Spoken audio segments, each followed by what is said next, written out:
All right. Well, how do you do, guys? It is November 3rd, so I know that you're going to be probably watching this like after the fact, but I hope that you got out and you voted today.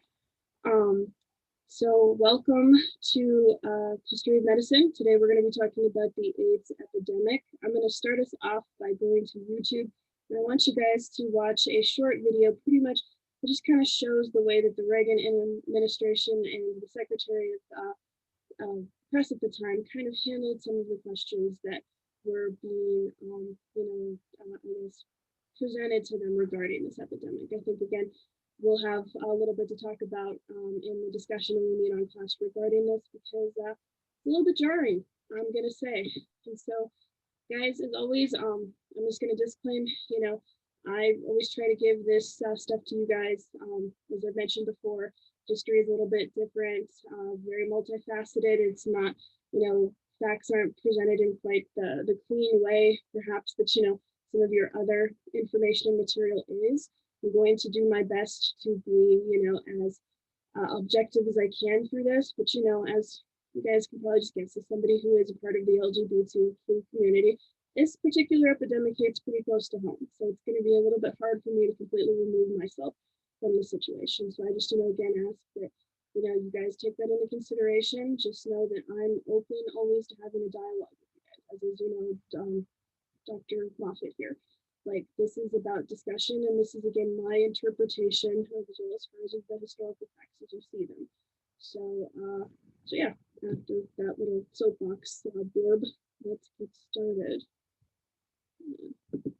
Sharing my screen, and hopefully it's work. Sometimes if the sound gets kind of weird when we're recording things. So,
Dr. Moffat, are you able to hear that? It's kind of coming out like blah, blah, blah, blah, blah, blah. Yeah, it's kind of garbled for me.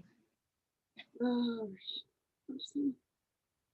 Sorry, guys. My laptop's been having sound problems all day. This is super fun. Let's see if I can navigate this. Otherwise, I might just have a link for you guys later that you can watch before class. The next session receive really quickly if I can fix it though.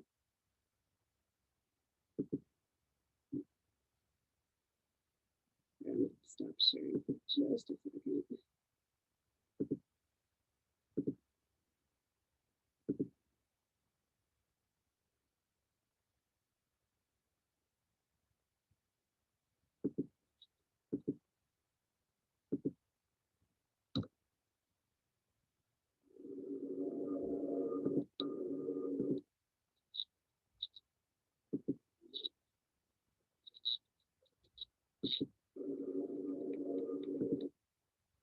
Used to be the video. That's actually let me try something.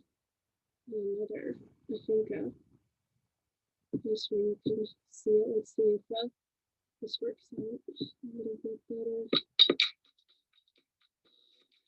And we go through the ads. This is from the technology. The new icing glazed apple fritter. Finally, there's a way to turn your coffee into a dipping sauce. Meet the new bakery sweets at McDonald's.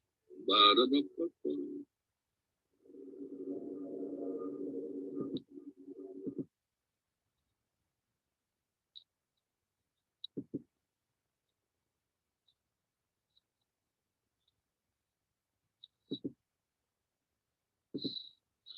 Yeah, I think it's maybe my laptop's, failing at the moment just because I checked the video yesterday and it was working fine. So wonderful. Yeah, we can just post it. We'll be fine. Yeah. But that was definitely supposed to set the stage for a much larger conversation. So I'm a little bit disappointed that that did not work out to the level that I was hoping for. But again, these are the joys of teaching during a pandemic. So I apologize, guys, and thank you so much for your patience. I think I just wasted 5 minutes of everybody's life. All right, so we're just gonna go to the to the meat of it. So we'll go ahead and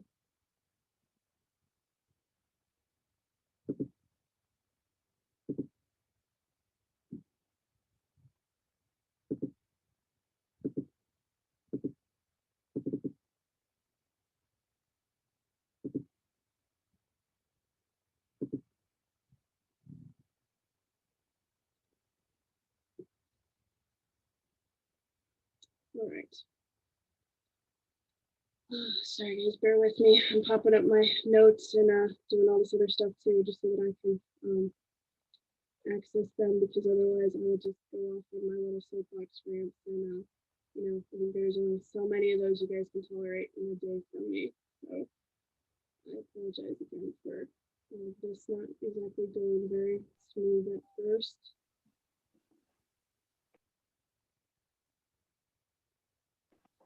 Hey, it might help if you get a little closer to the microphone. It's kind of gets fuzzy the further away you get from it, I think. Okay. Can you hear me a little bit better now? Yeah. All right. Okay, so all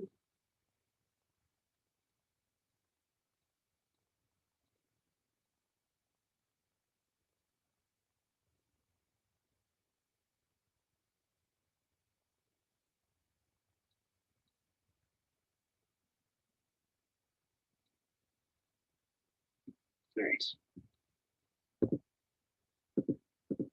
Okay, so guys, I'm not going to get too into the actual, I guess, epidemiological and just large scale components of HIV. Again, this is just because I'm not a doctor, nor do I play one on TV. I am, a social scientist and an information specialist. So by the end of this, I'm sure that you guys already know a lot more about, the odds and ends of this stuff than I do. If Dr. Moffat has commentary, as always, I really encourage her to say things, but otherwise, I'm just kind of going to give you like the quick and dirty overview of AIDS and where it came from, kind of just some basic thoughts on that whole process. So, right. Sorry guys. So basically, this was really first identified, in U.S. gay males in the early 80s, as you can see there. And it was basically seen as just new and this deadly type of immune deficiency disorder. Rumors and fears and speculation kind of instantly, abounded. So, it really wasn't until, despite the fact that, we first saw this in the 1980s up until about 1984, that scientists really kind of approached that they had this consensus that this was a newly discovered retrovirus, and that likely the causative agent for it, or what has been known as acquired immune deficiency syndrome, AIDS. So basically, I guess I'm going to backtrack a little bit before we get into AIDS itself, and I'm going to talk about syphilis, and I promise I'm getting somewhere with this. I know this is going to seem like some kind of weird tangent at first, but bear with me. So syphilis used to be known as the French disease, and it arrived in early modern Europe at the end of the 15th century. And so, it really was kind of like this crazy new disease at the time. And so kind of similarly, people freaked out. There were all of the speculation, that it came from the New World, that, that there was all of this, stuff. And of course, the first people that seemed to catch syphilis were the poor, the destitute, and prostitutes. So again, the unsavories of society that people didn't really care too much for. So religious and political factors really converged when it came to this first introduction of syphilis. And in the response to this whole French disease, in Italian city-states, especially in Lucca, authorities really, again, really just wanted to crack down on the scourge society. The whole reason, the desolate, the people that they thought really kind of deserved this, type of plague, but they wanted to make sure that it didn't spread to their betters and everything. So there was, I guess there was a huge kind of social, reform with that. City authorities viewed anybody who was suspected of sodomy and anyone who, did any type of non-procreative sexual activity. People who were pretty much suspected of anal sex, males in particular, they bore the brunt of the responsibility for this French disease that, was pretty much ravaging Europe. So basically, at the times, it's really kind of interesting, again, how we tend to really find ways to scapegoat people when it comes to epidemics like this. We find ways to justify why people's lives aren't necessarily, worth worth living, why some are better than others and everything like that. And so it's one of these things that, again, you think that the more that we change, the more that we stay the same. And so I really kind of, want to just bring that to the forth that, syphilis is really one of the first times where, we see that there are some really contradictory roles in the way that, people would view the poor, especially during these times of epidemics, how they were both bearers and victims and beneficiaries of the plague. And so they were in turn considered deserving of their isolation and, their suspicion from the social elite. So, beginning in the 16th and the 20th centuries in Western Europe, there was kind of an explanatory system put in place for, interpreting the appearance and the spread of disease. And again, that usually was in the form of a scapegoat. So, kind of together with this, responsibility was kind of placed more on individuals than on, public, when it came to public health and everything like that. So I also kind of just want to bring up with this whole syphilis surgeons in this particular time, there were some changing attitudes towards female sexuality and kind of just developing notions of diseases as contagious entities in general.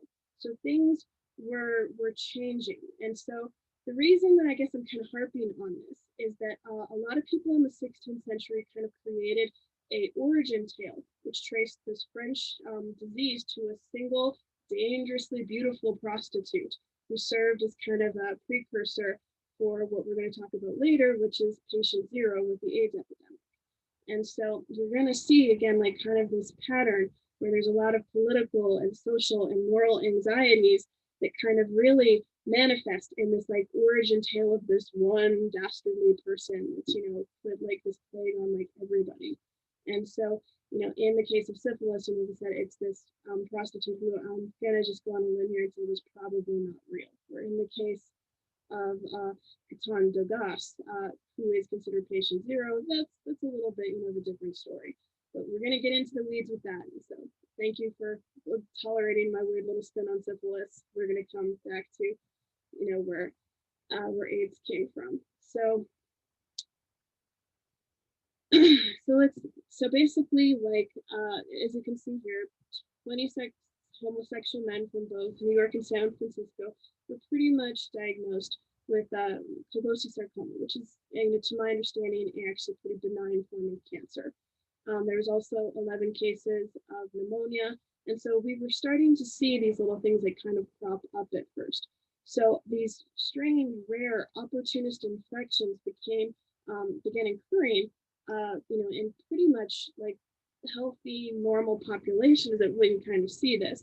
So since all of the first cases, were newly identified to be among homosexual men, researchers initially considered that, sex among gay men was the root of the transmission. So the condition was first named GRIDS, which is gay-related immune deficiency syndrome. And soon, we were going to see that HIV cases were going to be reported in other populations as well. So these are some of the first encounters. So I kind of took some quotes from like various, books and stuff, just because I wanted to, again, just kind of show you just some of the mindset of, what was going on at the time. So here, I won't read them to you. The last thing you guys need is PowerPoint karaoke, but basically it was just as you can see here, like we were pretty shocked, we were pretty dumbfounded when it came to this. But the reality is like it's been discovered that like AIDS didn't just like magically appear like in the 1970s. Like this had actually been going around for a while. Just it was mostly in small clusters in Africa where there wasn't much of a large population that was actually reporting on it. So by 1982, research was going on in both the United States and France to kind of identify what was going on.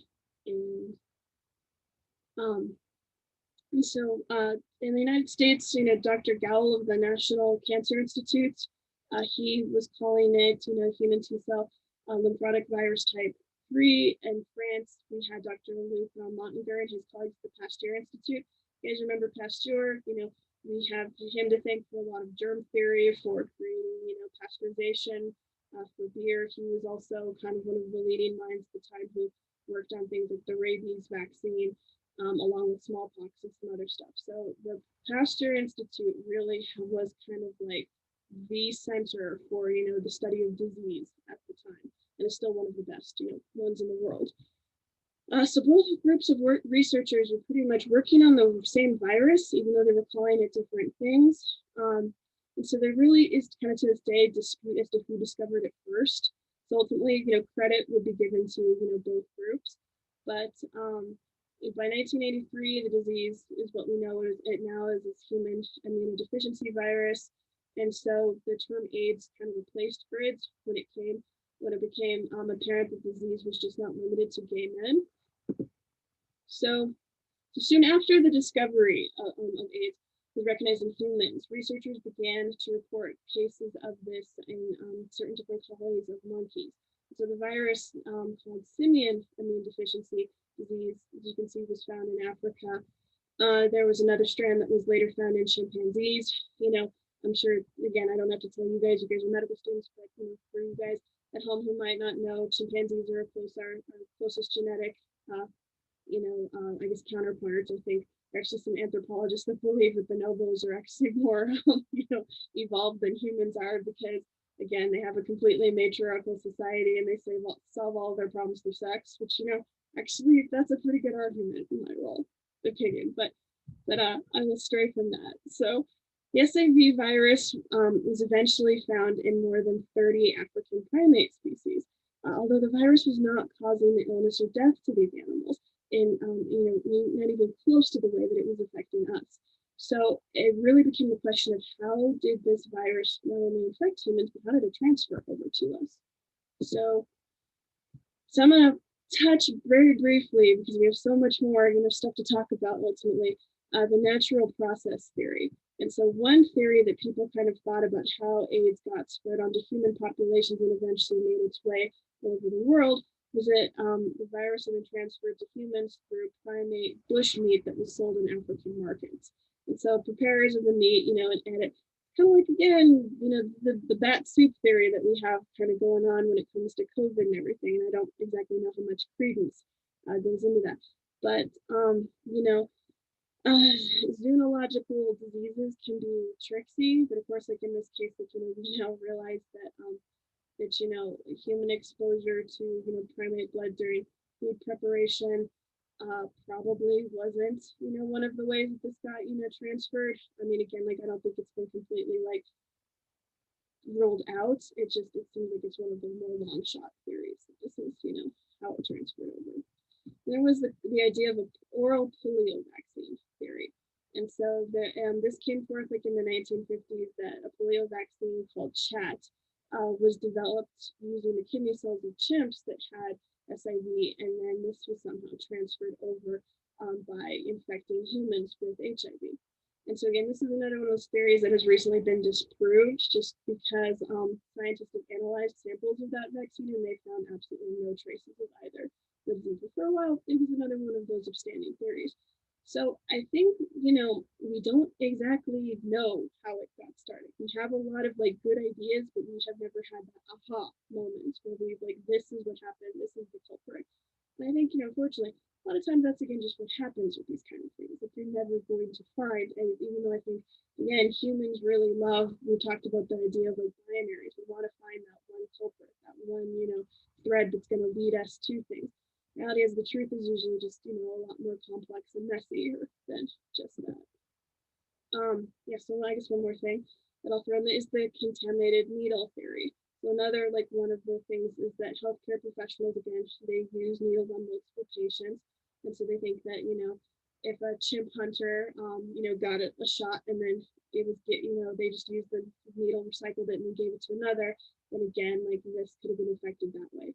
Another one of those little far-fetched ones, but it's just another one that people kind of played with. So, all right.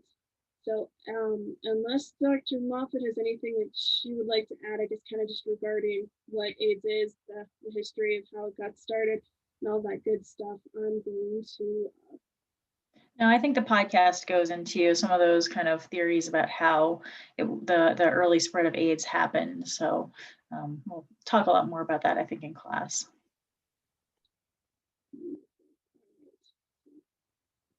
Sorry guys, I'm gonna pull up my notes. So, as you can see here, in the early years of the AIDS epidemic, there was this controversy about the so-called patient zero, who, was kind of the basis of what we thought was like this complex transmission. And what happened is basically, Randy Schultz was a gay journalist that was living in the Castro district of San Francisco, and he began reporting on nearly full-time on the AIDS epidemic in 1983, as it was kind of ravaging, across the community that he lived in. And it was killing many of his friends and his acquaintances. And so by the end of 1984, Schultz had become dismayed by what he saw as like passive homophobia. And it was like really limiting a full government response to the crisis. And so because he saw like this inability to change people's minds through his journalism, he subsequently kind of set out to write a book to shift the national debate on AIDS and to kind of shine a light on the heroes and the villains of the epidemic, and to humanize those who had been affected by the disorder. So in the course of just like kind of conducting hundreds of interviews, he wrote the book and the band played on. And so Schultz was able to kind of uncover the identity through all these interviews of a gentleman named Gaetan Dugas, the man that the CDC had labeled as patient zero. So in addition to entertaining the possibility that Dugas may have been the person who brought AIDS to North America, the journalist became convinced, albeit I'm just going to say, guys, on some highly questionable evidence, that this French-Canadian flight attendant had been determined not only that he had the disease, but that he was spreading it deliberately. And so while, his editor feared at the time that if he wrote that, if he like kind of put this accusatory spin on the fact that Dugas was being completely glib about the way that he was, handling his diagnosis of HIV, that it could really shift the nation's like attention in kind of a negative way towards an already kind of volatile situation. Schultz wrote the book anyways, and basically, he promoted the book with a news story that suggested, again, that Dugas was patient zero, that he had triggered the epidemic in America. And so newspapers around the world instantly followed this, because the story first ran under the New York Post's lead. And by November of 1987, pretty much tens of millions of television viewers had turned into a 60-minute news special, which reported Schultz's claim and profiled Dugas as a central victim and the victimizer who started this American epidemic. So kind of again going back to that whole reason I brought up syphilis before is we definitely painted Dugas as this. And so to this day, I really want to say like there is a lot of controversy now that surrounds the book's promotion and its mainstream success. The reality is like the band Played On got turned into an incredibly successful movie. We've even considered showing it to you guys, for History of Medicine as one of our movie topics. I have kind of hesitated to do it in the past because I think it's a very valuable piece, but I think that like a lot of people need to kind of go into it with the lens that I'm telling you guys that like even though this was seen as mechanical, hard, absolute stone cold evidence for decades, you're now really starting to see that Schultz made a lot of he tied a lot of conclusions to things like I don't want to say fake news, but I want to say like claims have been heavily influenced and perhaps padded, and you cannot say that that this particular book and all of the journalism that he did was done to the proper credit of the facts. I guess how can I put that? Like so in this world, I think today we're flooded with misinformation. Like I don't want to completely discredit Randy Schultz because he was a journalist. I mean, this isn't it's a fake news, but I think that he took a lot of liberties and everything. And so because of this, like as you can imagine, like Dugas was absolutely vilified for several years as this mass spreader of HIV because he was seen as this original, source. So there was basically let's see. So, to this day, like also despite the fact that, Schultz was a part of the gay community and everything like this, he didn't exactly do the gay community any favors when, it really seemed like this was also a way to kind of, politicize and to make gay people seen as dangerous, outliers that are a public health threat.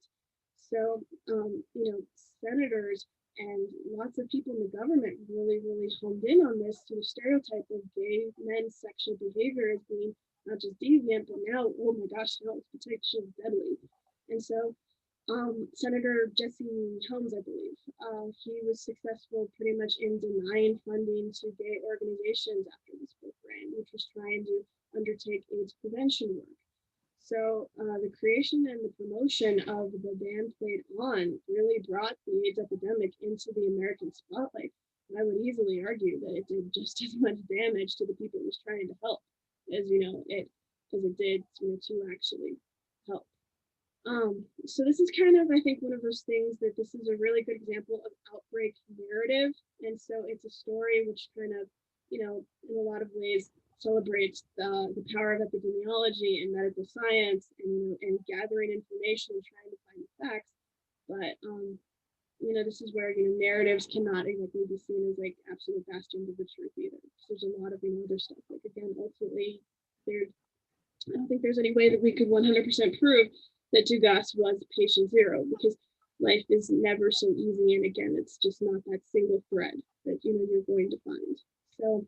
Yeah, and I think also just, again, going back to what you were saying about Kate and Dugas being a scapegoat. I mean, I think it's easy to kind of put that narrative together. And I think that's why a lot of people idea of a patient zero, and it was an easy kind of narrative to get your head around, rather than kind of thinking about the systemic failures that allowed AIDS to kind of spread through various communities. Yeah, that's just what I wanted to add there. No, it's a beautiful point. Yeah, and so again, just there was a lot of significant media response. I guess I just kind of want to like drive that home, and so AIDS activists pretty much like I guess how put that they. And I'm going to show you guys, like, I guess this is just kind of thing like it's really interesting to see like the media portrayal, almost like the caricatures and the pamphlets. Like there is AIDS, I think, in more than any disease in like modern history, was really just this amazing place for like information and like self-advocacy and like all this other stuff like really came through. And so I'm going to show you guys a little bit later like some of the posters and like the public health campaigns at like the CDC and like everything that they did too. But there's some awesome like just yellow journalism and kind of more like grassroots activism and the things that like came through there that really again kind of manifested, I think, in kind of response to this initial journalistic take and just the power that the band played on really did have on the AIDS epidemic. So I couldn't like not talk about it without at least telling you guys about this. But again, conservative policymakers were really swift to kind of insert Schultz's description of Dugas's activities again into this emerging debate on the value of enacting laws to criminalize the transmission of HIV, which again, like you can't 100% see that as a bad thing. Like that's a slippery slope, but I can understand people's mentalities, for that. Doctors and staff members in a hospital in Central Africa, an area which, increasingly viewed, Western scientists as like the likely origin point for the virus. They kind of resisted these claims that like, that Dugas was the original carrier because then that meant that he got it from Africa. So people all over the world were still kind of like, trying to find that one source. And again, like the band played on kind of, made that again seem like it was started in Africa, which many people in that country didn't want. To kind of just to own that. And so, basically, as I said, like this was just it's just fascinating, just piece of journalism. And I guess that's like I'll leave that at that. And we'll kind of get in more to the timeline and some other things. So this is, a history of AIDS timeline. I won't, completely pretty much, read that whole thing for you, but basically, so ultimately, this really just kind of leads into the factors that, AIDS from the get-go was seen as a gate disease. And so this, these kind of just really, as you can see here, like cases of AIDS began to be reported by 14 nations.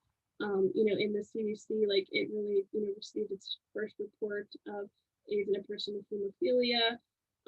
So, despite all this and, everything like that, the government's reaction, at least here in America, was very, it's just like to say that it would be slow is kind of an understatement, when it comes to that.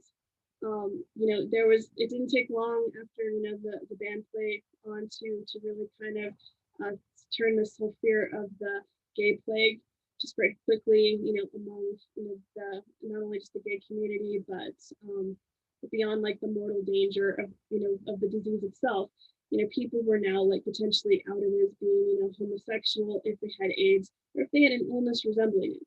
And due to the civil rights movement and things like that, like we were actually, I think, kind of moving towards gay acceptance. I would definitely say that like if you've ever watched like some of the older TV shows in the 70s, like a lot of like their social dealings with gay people at the time are actually pretty positive. I think that it was really this kind of began to put a pin in it because again, fear is always going to triumph over I guess tolerance in most human circumstances. So unfortunately, in 1982, the CDC described the disease of AIDS for the first time, but the government was pretty tight-lipped on it. And basically, around that time, I think it was close to 1,000 people had already died of the disease. But there were really strong messages that I think that like the government and the administration were kind of told that like you were supposed to avoid it. You didn't talk about it. This was just something that like people really didn't want to acknowledge. So as you can see, in 1985, it really was kind of brought more to the public's consciousness. Like Hollywood leading man Rock Hudson. He died of AIDS shortly after making it public.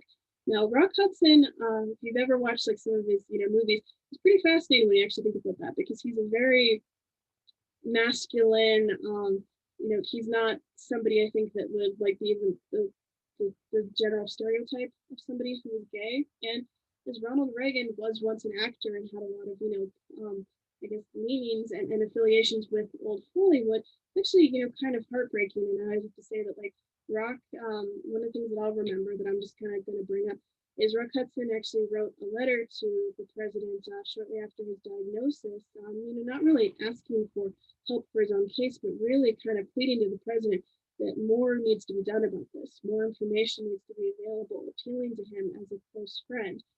And I'm trying not to get political, but I can just say, like, the incredibly cold response that, like, Reagan gave to his old friend is, again, kind of one of those, like, oof, like, you read the response letter back, you're like, wow, man, your blood's ice water, because Reagan was pretty much cut him off, just like this old friendship didn't amount to much now that, again, like, Rock Hudson had become another one of these dead degenerates that had caught the gay plague.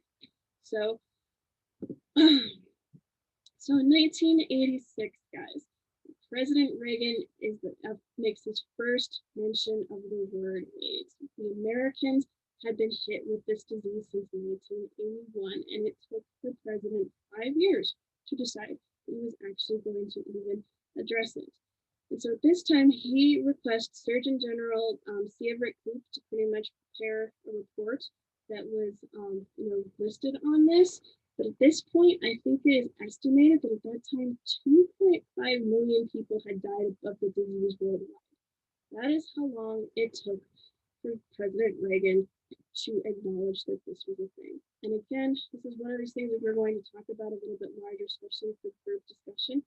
But this was because this was a population of undesirables. And I'm just going to say that this is, again, maybe this is Professor Fisher's, bias going here. But if this would have been, something that was affecting, everyone at the larger community, I don't think that there was the silence. There was, again, still just an emergence, right now of religious groups, of, various just, political turmoil that was going on in the United States that made, the fact that this disease was mainly killing gay people a pretty low priority in the American, healthcare system's views. And whether this is just a certain play on policy or not, during Reagan's term at this point, which I think, he had been in office for a good 3 years before this public announcement was made, he slashed government funding for medical research. He not only just overall healthcare in general, but I think that the CDC was like cut by a third, which, scientists at the time who were trying to, actually develop breakthrough at this point, I'm sure they had their faces in their hands at this time. So in 1987, famous pianist Liberace, dies. Also, a huge thing to bring up, and pretty much is that this is when the very first drug that was seen as something to kind of like help with AIDS was AZT. Really kind of hit the market. And it's the very first anti-HIV drug that was pretty much approved by the FDA. So AZT has a really controversial history behind it. It was pretty much it's been called in history the drug that had to work. It didn't actually matter if tests or if anything, had given it, there had been enough time where it actually was proven to work. It was originally created to treat cancer. And so at the very first trials out of the gate actually showed that, that this whole, I guess, antiviral really, really did help. But there were a lot of long-term devastating side effects and, really bad things that AZT was accused of. Some people will say that it killed as many people as it saved. Like AZT to this day, there's a very controversial, very, I guess, emotion-laden history because of that. It was also insanely expensive. If you did not have insurance, AZT could cost you something like $8,000. It is to this day like one of the most expensive drugs that has ever come out. So again, there was a lot of political, just components to this drug being out there, and the good majority of the community that it was being affected by, which were lower income, gay individuals, could not afford it without, insurance or tremendous assistance. So this was a drug that, even though it's like success was not very well tested, it was incredibly expensive, and it was seen, as an absolute pie in the sky for most people when it came to actual access. All right, so another thing I just kind of want to briefly talk about. So in 1987, Princess Diana was actually one of the first, people in political power who really wanted to try to advocate for, not only AIDS research, but kind of the understanding of it. And she was one of the first leaders who really kind of try to humanize people who were affected by this. There are tons of pictures, as you can see right here, of her not wearing gloves, and shaking hands with people with AIDS. She would visit hospitals, and she would, really kind of take the charge. And she was one of our very few political leaders that was kind of willing to cross that bridge. And so it's really kind of something to, I think, kind of commend her for. And also, kind of just going into 1990. So the death of Ryan White. So Ryan White was, as you can see here, a 19-year-old white heterosexual teenager. He died basically from AIDS because he got a blood transfusion. It was one of those, ones that, it for whatever reason, there was a false negative, and it did have the disease. But once he got his diagnosis, one of the really commendable things about Ryan White is that he spends the remaining parts of his very short life of really advocating for again the humanization of people who had this disease. And it wasn't just like, oh well, I'm a white straight middle class kid, and so this can kind of it can happen to anybody. And so again, he really used that platform, and he was barred from attending his middle school, though, however, in his hometown, and there were still, I guess, people really kind of garnered equal parts sympathy and hatred when it came to dealing with him. He was reviled just as much as he was loved, which again is like that's a lot to put on an 18-year-old. But he really kind of became one of the palatable faces of AIDS. He refused to be seen as more deserving of tolerance, tolerance, and he just because he wasn't gay. And so he demanded kind of care for all people with AIDS. So he died, as I mentioned, at 19. But later that year, the government introduced a comprehensive basically AIDS legislation, decisions that were kind of named in his honor. And so notes. All right, so anyways. All right. So basically, by 1987, more than 46,000 Americans had become affected with HIV, and more than 13,000 had died. So in response, basically, to drive me crazy.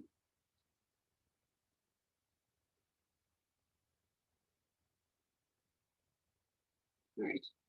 So, so basically, at this time, the gay community really kind of realized that the government was not doing a lot for them. So, there had been several activist organizations that had kind of, popped forth before this. But one of the biggest ones that I really do, want to talk about with you guys is this, is ACT UP. And so this is the AIDS Coalition to Unleash Power. And so ACT UP was created by Larry Kramer. One of the potential videos I think that we have for you guys for movie nights is The Normal Heart, which is a fantastic movie that's stars Matt Bomer and Mark Ruffalo, kind of talking about Larry Kramer's life and how he eventually establishes the ACT UP coalition. And so pretty much ACT UP is one of the, not one of the few, but anytime anyone ever tells you that protesting doesn't work, they're liars.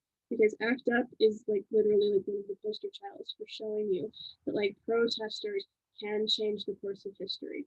So these guys were a little bit militant, by some. I'm not gonna, say that these guys were definitely, the peaceful, meek protesters that like, please stop killing us, everything. They were very much, I think, in a lot of ways, parallel to the Black Lives Matters movement and even, Antifa, and what, you can kind of see here, that they really fought to be included not only in the scientific, process, to be included in, government talkings about what was going on with the AIDS epidemic, but they demanded the release of new drugs, ones that weren't insanely expensive like AZT, and then still had such a humongous chance of dying, from septic shock or liver failure or a combination of the two, because again, AZT was this experimental drug that had not been researched, well enough, and it really was, the side effects of it were tremendously harmful. But for the few people that it cured, it killed just as many. It was one of those drugs that, that should not have been just, peddled out to be the cure-all that, people were hoping for. And again, you can kind of see some parallels with COVID, and everything too, like people trying to say like, oh, take this drug, take that drug, and it'll be a magic cure. I mean, not to that extent, but again, we definitely do see things like this, pop up.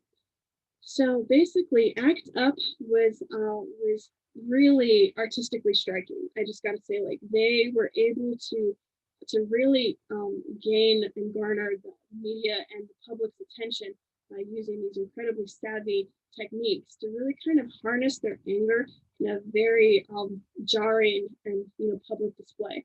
So you can see there that they've got in the picture in front of the James A. Shannon building in the National Institutes of Health.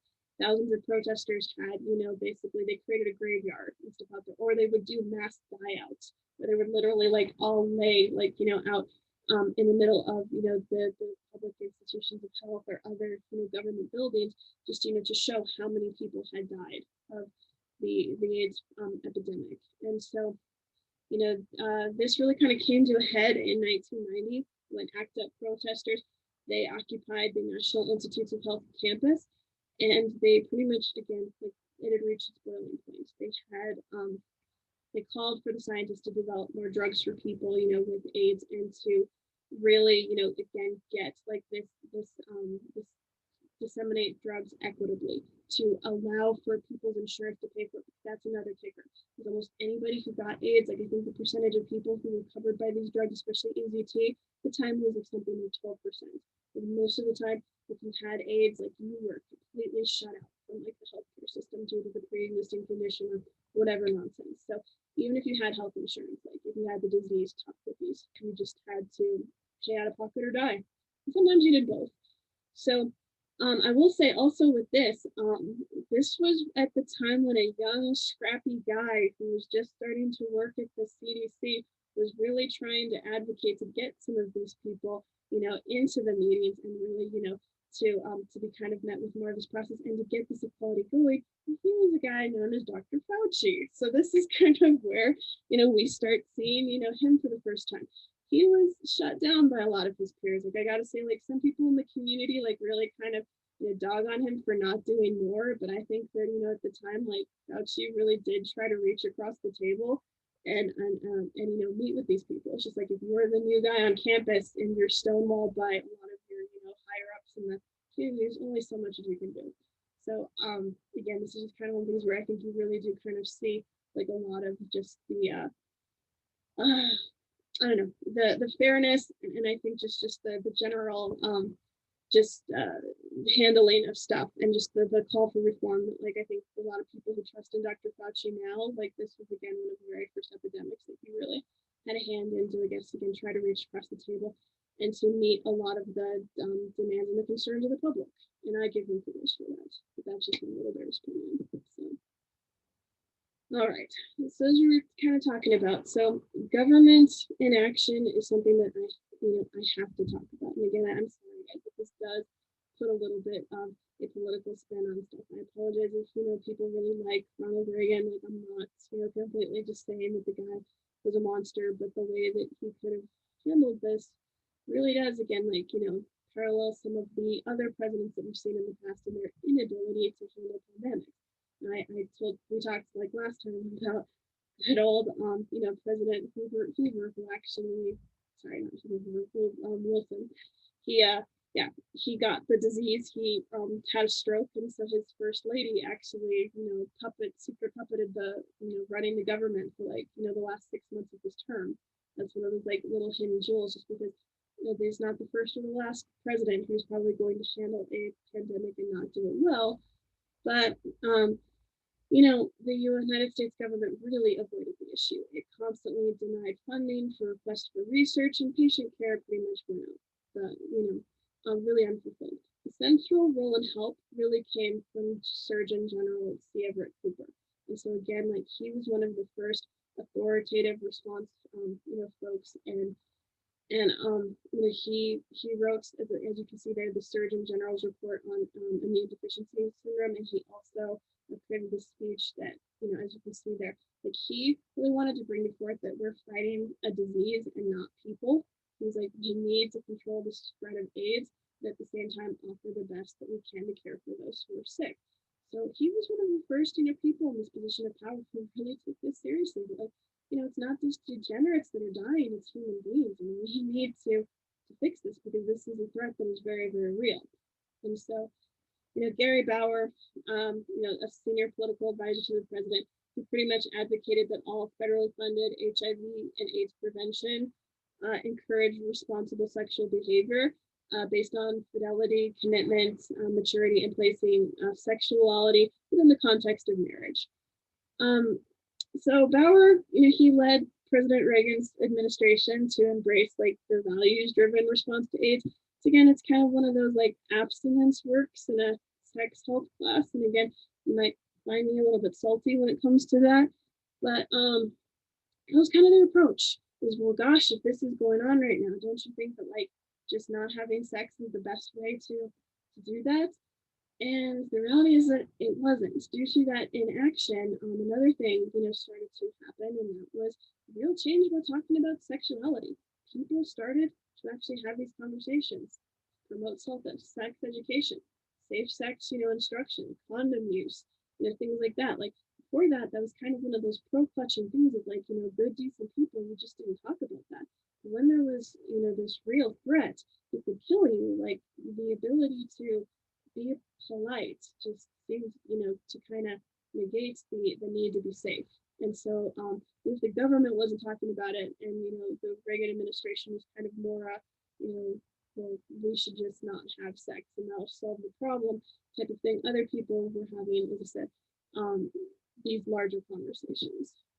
So I just have to put that there just for the sake of it, guys. These are some of the fun things that people at the time kind of said, because again, this happens to a majority of the population of undesirables. So many of our government officials were not exactly like, ooh, let's get fixing that.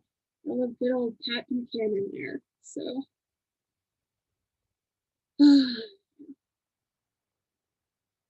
so anyways, that was coming out of the mouths of the people in leadership at the time.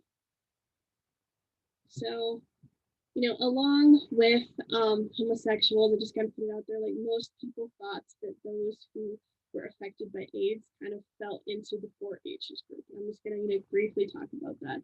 The 4-H's tended to be homosexuals, Haitians, hemophiliacs, and heroin users. So anybody who did not fall into that, really, you just kind of had this false sense of security that like you weren't really at risk.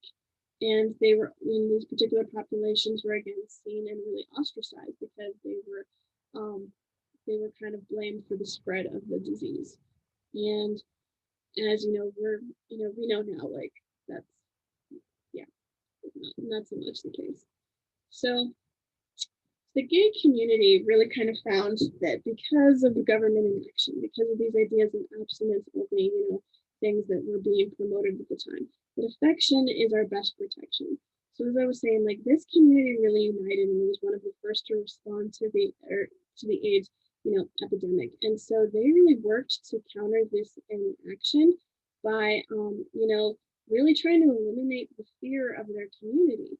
And they also, again, like I'm just going to keep saying, they were okay with the idea of talking about sex. If any of you guys have heard one of my rants, if I could wave a fairy wand and like just undo one thing that we have in America, those are dang Puritan ideas of sex and how, we can see horrible gratuitous violence on TV, but oh my God, a boob, and we lose our minds. And so just these were, again, from the first communities to talk about condom use, to talk about safe sex practices, to really kind of, take care of their community because they knew their government was not going to take care of them, on their own right now.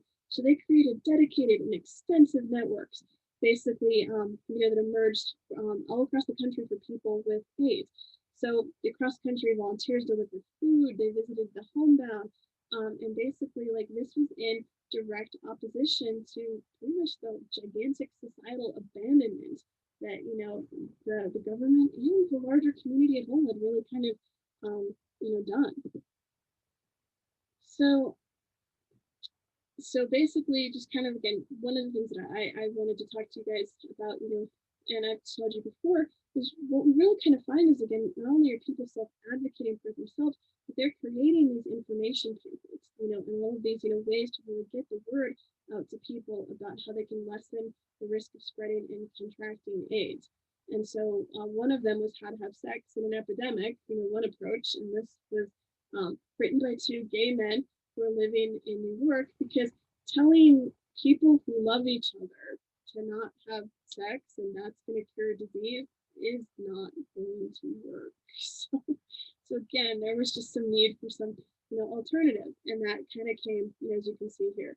So this was really what this book, I just have to say, lauded for being one of the first times that men were ever told to use condoms when having sex with women, or actually just using condoms in general. Like, we did not like to talk about this, like, in any written or public forum. It was a note, it was a closed door conversation. So also in the response, there was a little bit of a pervasive myth that AIDS was a white gay disease. And so Black and gay and lesbian communities, they kind of created campaigns kind of targeting Black men who had sex with men. They did this, guys, and I think this is something we've kind of talked about before, is, sometimes there are cultural differences. There are things like machismo. There is, we hear about, this is a complicated thing to like navigate. But part of the reason that certain populations of, people in America today don't like to wear masks is because they feel that it emasculates them. This is kind of like another thing, like a conversation needed to be had, in certain communities, that like it's not unmanly to keep your partner safe. Like, you're not less of a man if you guys, do this, because there are, like, again, different cultural nuances that, took place in the communities. And so again, this is where, the larger gay community showed like a great level of cultural competency. So they were willing to change their tactic. And it wasn't all just a, this fits everybody. They really tried to reach communities and stuff like that, that, that might have some resistance to having, to using condoms. So I have a link there, and I will eventually put up the actual PowerPoint for you guys too, but that links to the Library of Medicine's public health posters and everything. It's a fascinating, like, read. If you guys ever have some time just kind of going through and looking at all of those, it's a really interesting visual display, and I really recommend it. So, all right. So as mentioned before, like, as the 80s progressed, it became, increasingly clear that like it wasn't just a white, gay man disease, but like this really hit other populations, and that yes, women could, contract and die from AIDS. So in 1987, Making It, which was a guide that was both in English and Spanish, pretty much gave women really easy to follow AIDS prevention measures. And I love this not only because it really, again, is people advocating for their health, for them going and providing this information to help their community, just such a cool thing too. But this is kind of one of like the first graphic medicine comics as well. So like, for somebody who is a comic book nerd, I have to confess that like I really like A Woman's Guide to Sex. I think it's, it's a fascinating and really relevant, read. Not only again to like keeping these safer sex practices, to between women, but also just kind of showing that like the written word is such an amazing media, but like I think so often people are dismissive of like cartoons or like and things like that. It's just a great example of how this particular medium can really inform and humanize and allow people to empathize with things. So it's a great thing. All right. So kind of getting more into some of these AIDS public service posters of the 1980s. So, it was also kind of, I said, the CDC and the government, despite their inaction, they got on board eventually. I guess that's how can I put it, like better late than never type of stuff. So here you can see that they're displaying a purposely diverse group of people, just kind of trying to, drive home that fact that, all genders, all race, can get this disease. And, so kind of bringing that home for folks. Sorry, so hard not to sneeze, and my nose is driving me crazy. That's not a good look while you're recording. So people, with AIDS, it's a given. They've faced a lot of isolation and stigma, even from friends and family members. There are heartbreaking accounts of like nurses who, would have to hold their dying patients because they were so touch-starved. Their family hadn't, they couldn't come to visit them in weeks. They, pretty much been completely abandoned. And so many AIDS organizations pretty much like provided basic support to help offset loneliness. It was also to really, again, fight against the stigma because, you've heard everything. Like you can get AIDS from the toilets, you can get AIDS from drinking water, you can get, all this other stuff. And people, again, were really trying to challenge, like, no, once we understood the disease a little bit better, that wasn't the case. It was really to kind of curb all of that fear. So here's just a few of the other, ones like I have AIDS, please hug me. I mean, that poster kind of always breaks my heart. Like, there were children, there were people, who were completely and utterly ostracized because of this. So these are, a few more. And I guess this is just kind of a very, really random tangent, but sorry guys, I couldn't help it, like throw this in. But, here, you can see, don't forget the chapter on AIDS. And so while this poster was kind of assumed that some people would feel shame, it's threatening language to go to address the alternatives beyond abstinence. So a lot of people kind of like read this poster a different way, but I don't.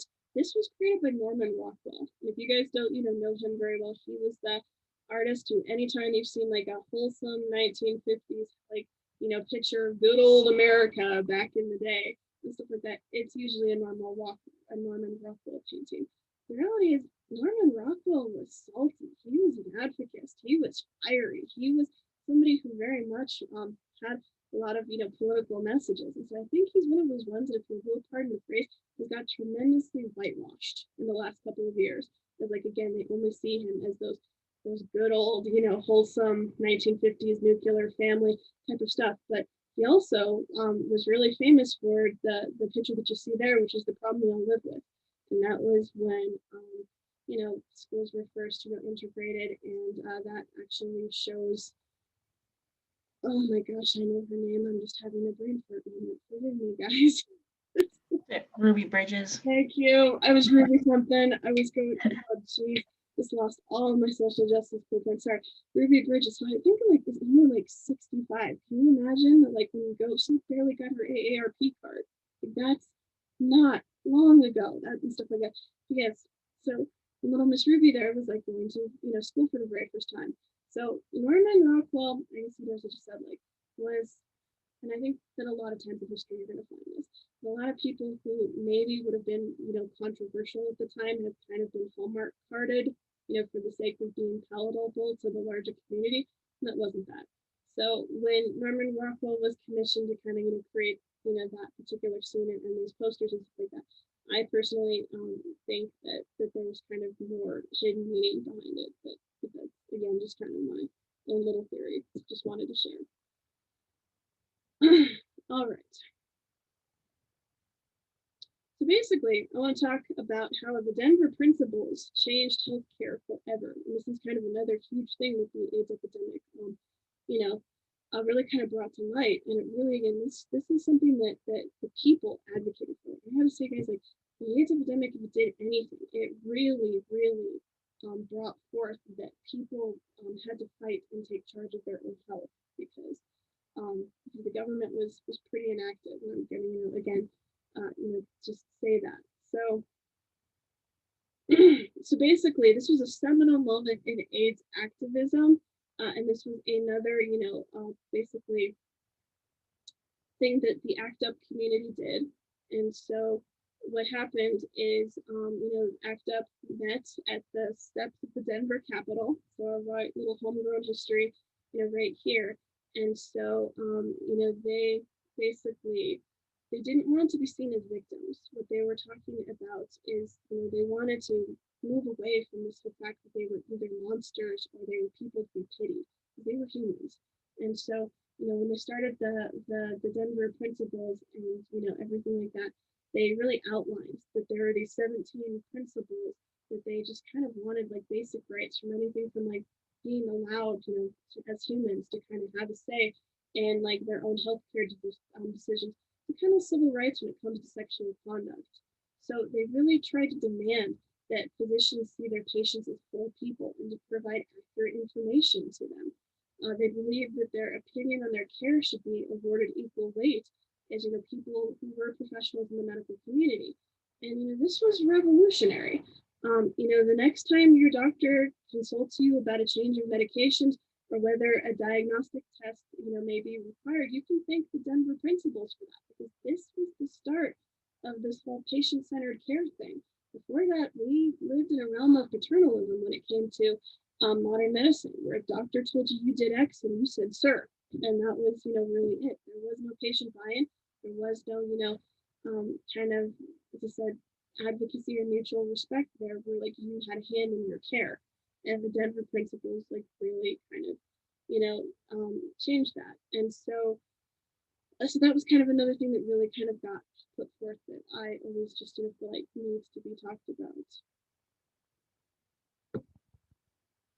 All right.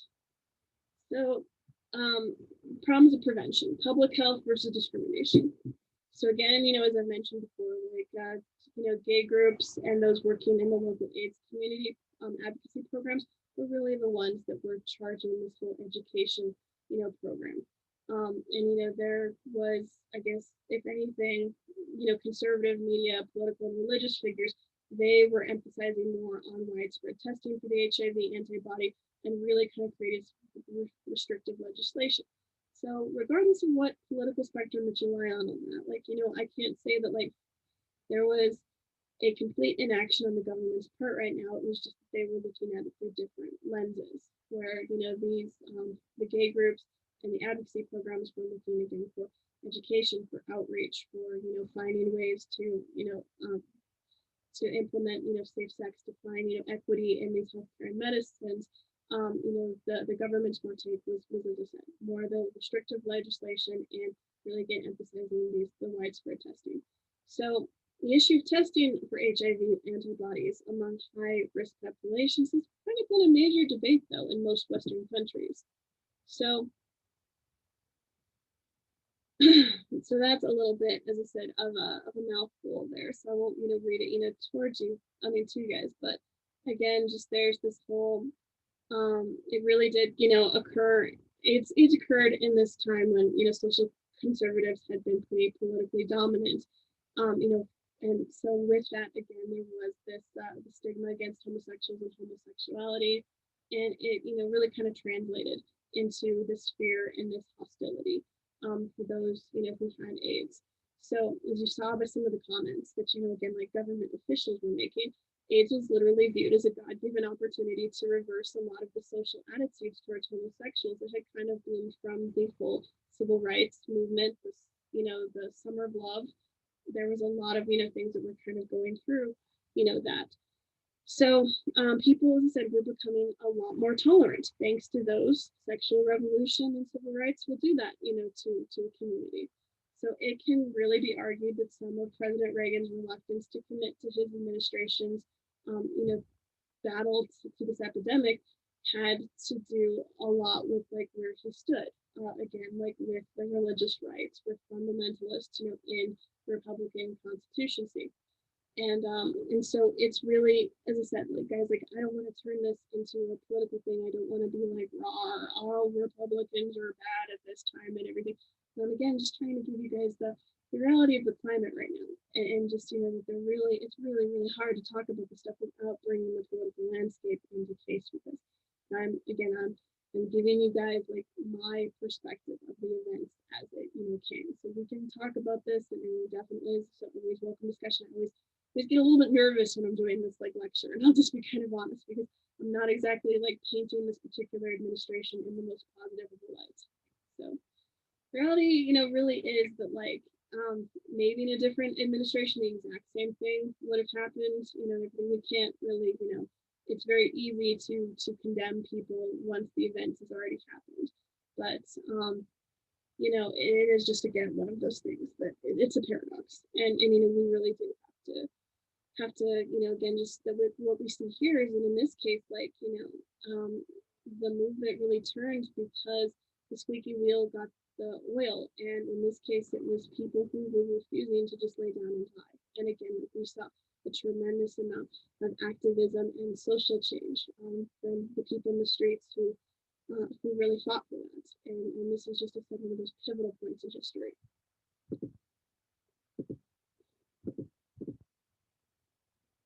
All right. So I'm just gonna, you know, very briefly kind of just hit on what we've got here. So basically, these were some of the social economic factors that kind of, you know, facilitated in HIV transmission. At the time, you know, we had the global economy. So, you know, very quickly we saw that HIV really did follow that route of commerce. You know, during the crazy 80s and stuff like that, like we had an explosive amount of like, I think, growth in that financially all across the world. So partners often moved apart. There was, you know, again, a lot of stigma. Denial and silence really was the norm in this. And so, you know, this really, you know, prevented the acknowledgement of, you know, problem and cure seeking until it was too late. Again, like if you didn't want to be outed as a homosexual and you had the disease, like you were in an absolute, you know, rock and a hard place. There was a lot of cultural factors that really just kind of played into this, and we've, you know, talked, you know, sparingly about it throughout this session. But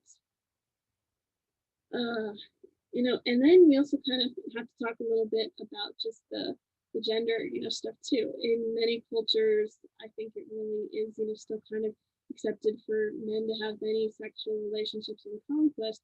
So it was, you know, kind of, as I said, like having these public health conversations, actually like talking to the dude, like use a condom, bro, and stuff like that. This was kind of a new and novel idea.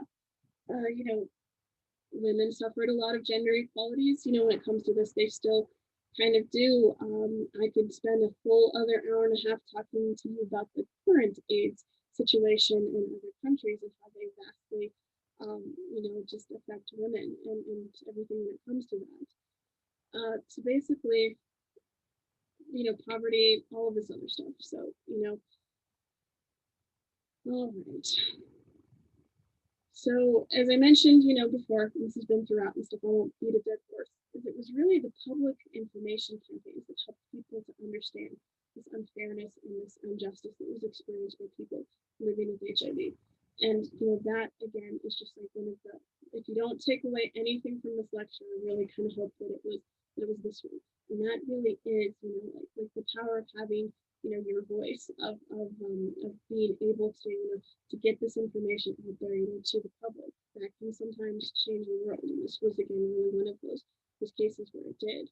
And this is again where we saw like this tremendous amount of just change in policy being done at a grassroots level. And I still think that's just, it's amazing.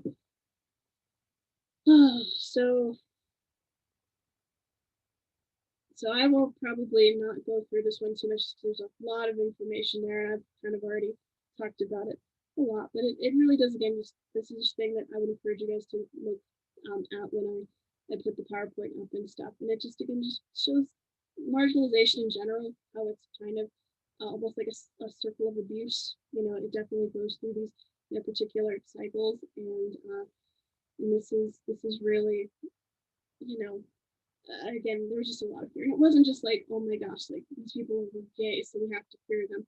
But you know, when faced with death, especially like death on a mass scale that is only affecting a particular group of people, human nature really, I don't love it, but I can see why people have those defense mechanisms to marginalize or to, to discriminate, to create like this idea of, personal responsibility that, oh, they caught this for a reason, whether it's God-given or their own stupidity and stuff. And so, again, it's not awesome, but it's very much human nature, and it's some of the things that I think that we have to constantly be conscious of to this day, so that we don't, continue to perpetuate things like this.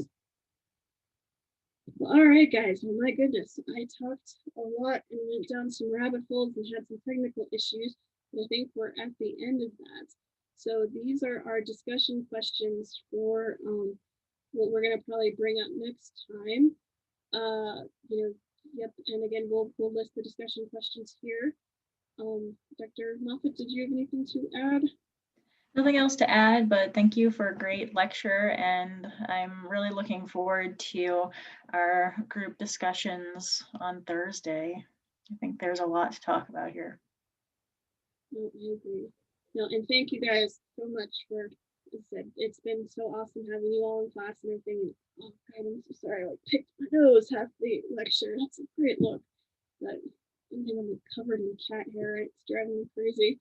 So you guys are amazing. Thank you for everything. I apologize if I'm a little kerfluffled. It's kind of just been one of those days. But yes, we will see you on Thursday. Yes, I believe. So please take care and see you later.